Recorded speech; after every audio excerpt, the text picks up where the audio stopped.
Both President Gorbachev and President Bush agreed on the need for restraint in Eastern Europe. President Bush offered help to the troubled Soviet economy by backing trade links between the Soviet Union and the West. Our Moscow correspondent reports on the outcome of the talks. Mr. Gorbachev flies to Moscow this evening with a summit success to impress domestic opinion. His main concern in Malta was to win guarantees that the West would not interfere in Eastern Europe or exploit the changes taking place there. And on the question of German reunification, Mr. Bush went further than ever towards giving those assurances. We have tried to act with the word that President Gorbachev is used to, and that is with caution, not to go demonstrating on top of the Berlin Wall to show how happy we are about the change. Mr. Bush said it wasn't America's role to dictate change in any country. Mr. Gorbachev repeated that only history could decide Germany's future and that history mustn't be hurried. At this morning's talks, Mr. Gorbachev had pressed for American economic cooperation to allow Moscow freer trade and to throw aside the barriers to Western markets. Vital concessions if the Kremlin's domestic reforms are to succeed. You understand that today we are trying to turn drastically our economy towards cooperation with other countries, so that it will be a part of the world economic system.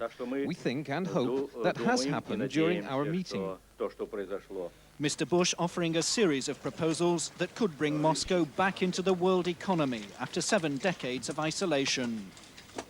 With the unused summit warships a looming reminder of the military expenditure that's hamstrung the Soviet economy, Mr. Gorbachev was also pressing for a quicker pace of superpower disarmament.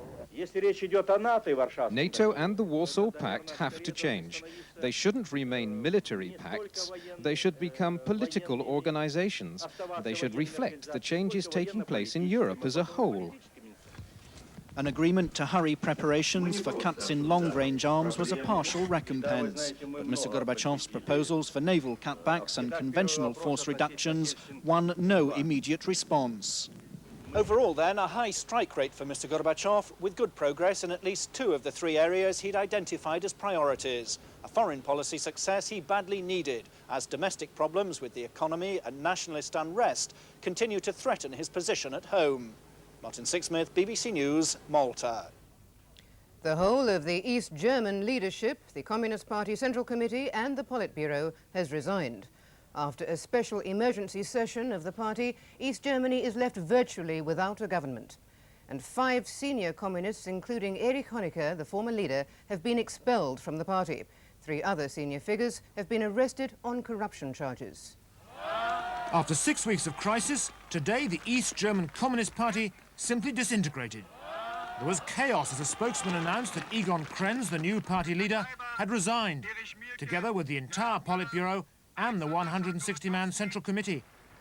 For the next fortnight, East Germany will be ruled by a transitional committee before the communists meet for an emergency party congress. But after today's events, the communists are not likely to be in power much longer. Mr. Krenz had done his best to pioneer reform. As enormous rallies like this gathering in Leipzig mushroomed across the country, he launched a purge against the old hardliners. Then, after just 3 weeks in power, Mr. Krenz suddenly announced that East Germans would be free to travel abroad and that the Berlin Wall would be breached. But this was not enough to save him. Only last night in East Berlin, he faced a hostile crowd demanding his resignation. He pleaded with them in vain. The final straw was a wave of revelations about communist corruption. Earlier today, East German television announced that 3 top officials had been arrested. One of them had enjoyed a private hunting lodge like this one, complete with an indoor swimming pool and 5 bathrooms at taxpayers' expense. This afternoon, tens of thousands of East Germans formed a human chain across the country to demonstrate their anger. Most people reckon that Mr. Krenz must have known about the corruption and kept quiet about it. Mr. Krenz now leaves an almost total vacuum of power in East Berlin. In Czechoslovakia, a new coalition government has been announced, but it's already been attacked by opposition groups. The leaders of the old government went to see President Husak this morning. It's the first administration since 1948 to include non-communists in key jobs, but only 5 of the 21 cabinet posts have been given to them. And the opposition group Civic Forum have called for mass demonstrations to be held tomorrow to protest against the new cabinet. The Solidarity leader Lech Wałęsa has ended his visit to Britain with a call for more investment in Poland. He reminded Mrs. Thatcher that she was much loved there, and he urged British industry to be great and match West Germany's commitment to trade. Lech Wałęsa told members of London's Polish community last night, let's put England and Poland together, let's love each other, an appeal that struck a chord with his audience. But Wałęsa has used this trip to combine emotion with hard-headed politics. He's known in Poland as the Iron Man, and when he met the Iron Lady yesterday, he was, it seems, not afraid to engage in blunt speaking. At his final news conference this morning, he repeated what he had told Mrs. Thatcher about the need for British business to do more to help rebuild his nation.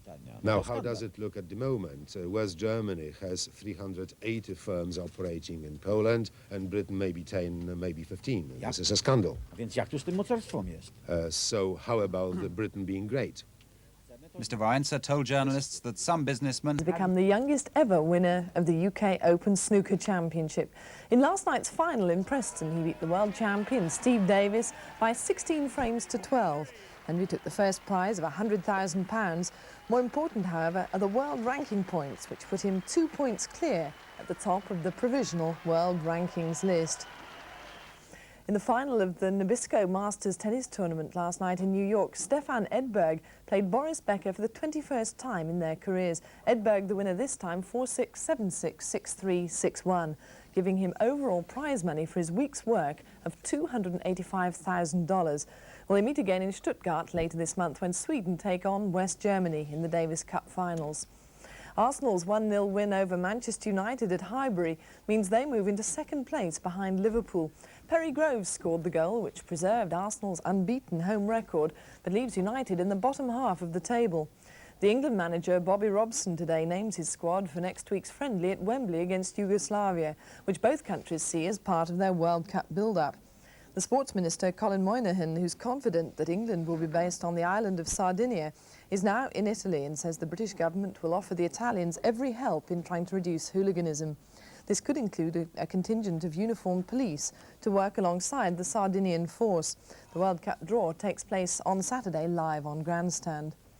In Thunder Bay in Ontario, Dieter Thomar of West Germany won the first event of the 120-metre large hill ski jump season, while in Quebec, the Austrian Thomas Stangassinger took the men's World Cup slalom. His compatriot Anita Wachter reclaimed the women's World Cup lead by winning the giant slalom at Vail in Colorado after a broken ski had cost her the lead the day before. Well, I'll be back in about half an hour with another female success, the British crew of Maiden, who won the second leg of the Whitbread Round the World race this weekend. Kirsty. I wouldn't have thought it was great sailing weather this weekend, Francis. No, it's a weekend of Frog and Frost at night, and in the Thames Estuary, for example, this morning shipping's come to a grinding halt. The block is still on us. It's keeping away this rain that's currently plaguing Spain. They've had an amazing amount of rain for Spain at this time of year. Anyway, the block's on us, and the Atlantic systems are going around the top to take snow to Scandinavia and Russia. Across Europe then, this morning, it's a foggy scene over us and in this belt here with spot temperatures quite low. Coming back to us then now, -7 at Carlisle in freezing fog, -1 at Norwich in freezing fog, 0 at Gatwick in freezing fog. This belt of freezing fog patches is in places making visibility down to 20 yards. Generally it's 300 or 400 yards. There's also some fairly unpleasant weather between Glasgow and Edinburgh's at -4 with freezing fog. And there are a few other patches around too in the Highlands, the Western Isles, down the Vale of York. This cloud has tended to keep people underneath it, away from any problems. Temperatures above 0, no fog. Same goes for out here. So today's chart then, I think sunshine bursting through in a good few places, these particularly over Wales and the southwest, Dublin.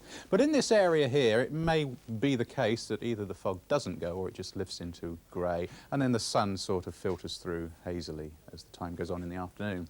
Fog returning again tonight. The winds then calm or light. The temperatures, where the fog sticks, it's not going to be a warm day at all. Summary of all that then, there's 2 main black spots, they're coloured so and so, and that's it. Thanks, Francis. In a few moments on Breakfast News, as the judicial inquiry into the Guildford pub bombings begins, we report on the issues which the inquiry will have to investigate. And the Pacific Paradise, which is facing destruction. But first, the news, travel and weather in your area. A very good morning to you. Here's the breakfast news for the Midlands.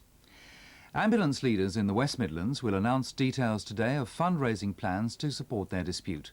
These will include a request to fellow trade unionists to donate up to a day's pay to an ambulance staff fund. There's also a plan to collect more money from the general public. The West Midlands scheme is the first in Britain and is likely to be copied by ambulance staff in other regions. Today, West Midlands ambulance crews begin their third week without pay.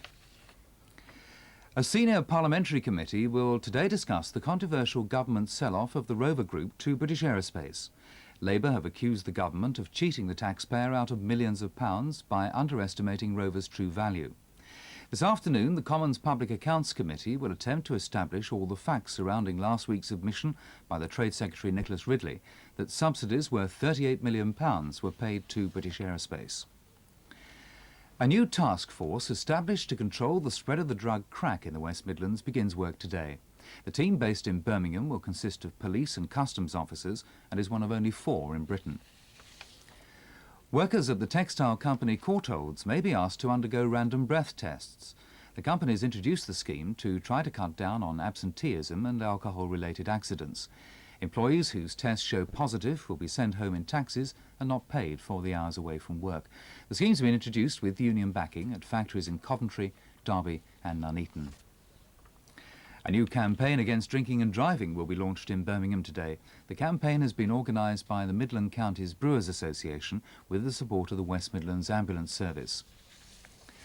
The Duchess of York is visiting Staffordshire today. She'll visit Tutbury Church, which this year celebrates its 900th anniversary. And then she'll open the Waterside Community Centre in Burton-on-Trent. On to travel now, and a much better morning than this time last week. For drivers travelling west from Northampton, though, towards the M1, roadworks will seriously delay you on the A45.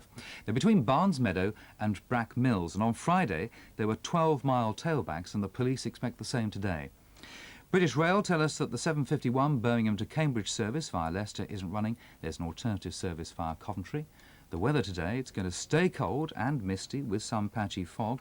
The maximum temperature we can expect in the Midlands, a rather low high of 5 degrees Celsius. That's the weather for the Midlands. We'll have more news for the Midlands in under half an hour on today's Breakfast News with Nicholas Witchell and Kirsty Walk.